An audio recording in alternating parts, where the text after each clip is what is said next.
Vậy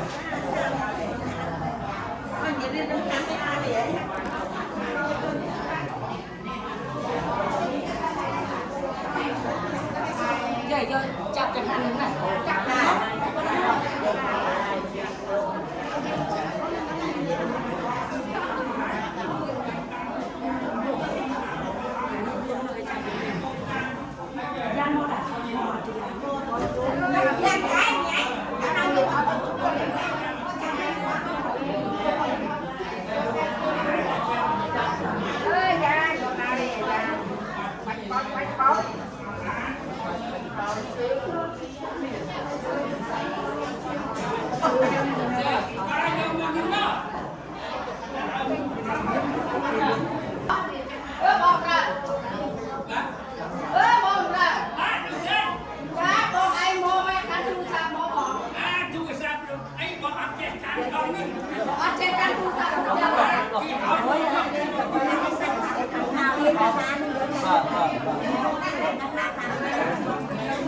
Mama ôn là giờ mình đi ăn bây giờ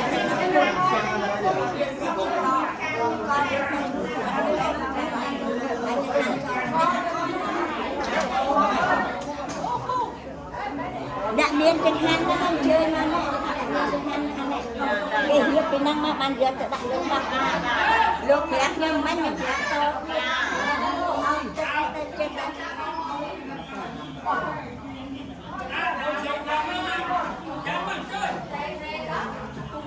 Ghiền Mì Gõ để không